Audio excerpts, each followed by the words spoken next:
Right now, Nuburu Inc., ticker BURU, is trading at $0.3843. That's down about 2.71% on the day. The stock has been bouncing in a tight range between 0.3628 and 0.3877, but the price itself is not the real story. The critical detail is the volume. We are not even halfway through the trading session, and over 38 million shares have already changed hands. This is not a stock quietly fading away. It's a full-blown battlefield. And what's truly surprising is the sheer scale of the bet being made against it, right as the company tries to completely reinvent itself. The common belief about Nuburu is that it's just another failed de-SPAC, a cash-burning microcap with a niche technology that never found its market, destined to be delisted. Most investors see a stock under $1, see the history of losses, and they tune it out.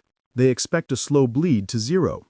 But that expectation completely misses the reality of what is happening on the tape and in the company's press releases. This isn't a quiet story. It's an explosive, high-stakes pivot.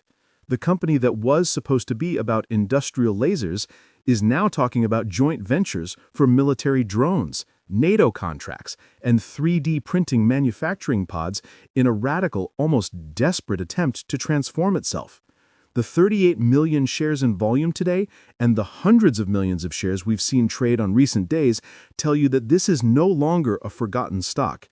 It is a war zone between those who believe the transformation is a fantasy and those betting it's the ground floor of something enormous. Let's focus on the recent activity, because that's what matters here. The stock's volatility is being driven by a rapid-fire series of announcements. The biggest one, of course, landed on October 22nd, a strategic alliance with Maddox Defense to form a new joint venture, one in which Nuburu will have a controlling interest. This venture is not about lasers. It's about building next-generation drone technologies. The stock, understandably, exploded by 25% in the pre-market on that news. The projections tied to this are frankly staggering for a company of this size. The press release claims the JV anticipates reaching $100 million in annual revenue by the end of 2028. To put that in perspective, Nuburu's entire market capitalization right now is hovering around $50 million. Management is essentially telling the market they plan to build a business that generates double their current entire value in annual sales, starting from almost nothing. This is the narrative that has the retail community so energized. But this news doesn't exist in a vacuum. It's the capstone on a frantic transformation plan. On October 16th, the company announced it had regained compliance with the NYSE American, just 3 days after announcing it had received a warning letter for its low share price. This is classic microcap drama. It shows a company fighting to stay on the major exchange, and it used its recent strategic announcements as the basis for its compliance plan. This all follows a $12 million public offering in mid-September. That offering is a key part of the bear versus bull debate. On one hand, it was badly needed cash. On the other, it was massive, painful dilution for existing shareholders, a fact that skeptics on platforms like Reddit and X are quick to point out. This transformation isn't just a press release.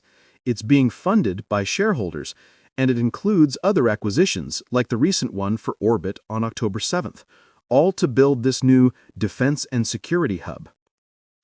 Now we have to talk about the short position because it is the single most important dynamic in this stock.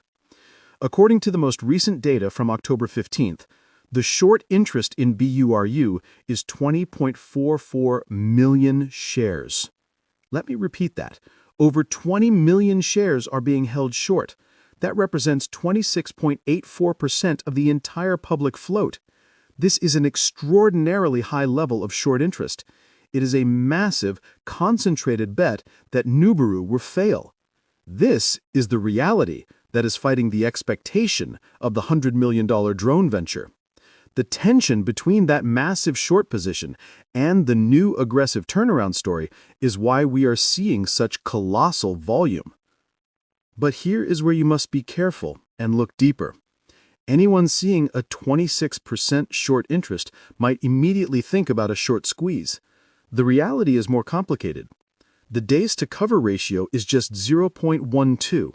Because the trading volume has been so astronomically high, we're talking 100 million, 200 million, even 800 million shares in a single day recently, the shorts are not trapped. That 20 million share short position could be covered in a matter of minutes at this level of liquidity. This is not a setup like GameStop or AMC, where a lack of available shares was the weapon. This is a high liquidity, high conviction fight.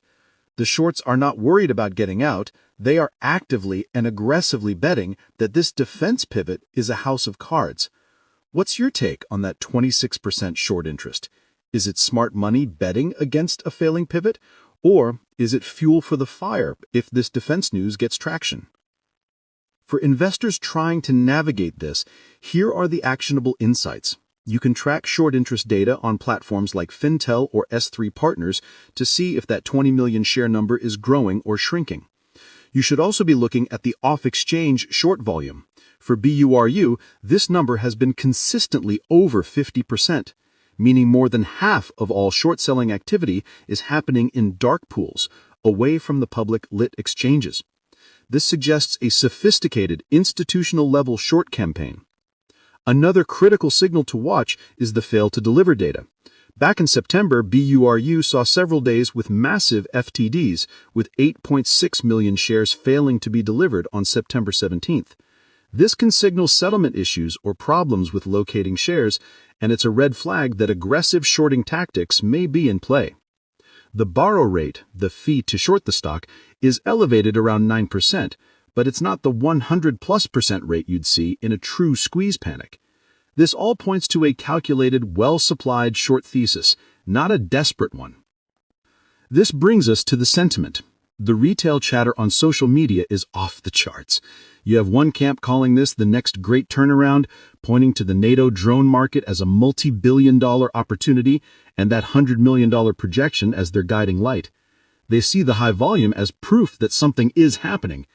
Then you have the other camp, pointing to the disastrous financials, the history of dilution, and what they call a dodgy management team pivoting to whatever sector is hot, in this case defense.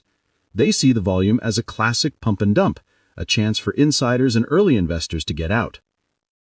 But what do the institutions think? This is where the story gets very real. The institutional ownership in Nuburu is almost non-existent. We are talking less than 1% of the company being held by institutions. The filings show about 20 total institutional owners, and the largest positions are held by Vanguard and Geode, which are almost certainly passive index fund holdings, because BURU is part of a broad market index. This is not active conviction. We are not seeing big funds taking a position. In fact, recent filings show firms like Morgan Stanley, Virtue Financial, and SquarePoint operations have completely sold out of their positions. There is a total disconnect between the massive retail and short seller activity and the complete lack of interest from the long-side institutional world. So who is Nuburu? For anyone new to this, the company was originally a pioneer in high-power blue laser technology. This tech was genuinely interesting. Because blue lasers interact with metals like copper and aluminum more efficiently than traditional infrared lasers, they were aimed at revolutionizing welding for electric vehicle batteries, e-mobility, and 3D printing. That was the original story. But that company, for all intents and purposes, is gone. The market didn't adopt the technology fast enough, the company burned cash, and the stock collapsed. The new story, the transformation plan, is a complete overhaul. Management is building a defense and security hub by acquiring other companies. The plan is to leverage their existing contracts and relationships to get into the defense sector immediately. The Maddox Drone JV is the pinnacle of this new strategy. They are literally planning to use 3D printing-enabled rapid manufacturing pods to build drones in the field. This is a world away from selling lasers to battery factories. So we are left with a stock trading for pennies, under 40 cents, but with the volume of a large-cap company. The expectation is a dying microcap. The reality is one of the most volatile, high-stakes turnaround plays on the entire market. It is a story defined by a fundamental conflict, a 26% short interest betting on total failure versus a management team projecting a revenue stream that is 200% of the company's entire current value. The signals to watch next are not about laser adoption. They are about SEC filings detailing definitive agreements, the status of the Techne and Orbit acquisitions, and any announcement at all, of a tangible defense contract. This is not a story about blue lasers anymore. It's a story about survival, defense contracts, and whether an audacious plan can overcome a history of financial distress.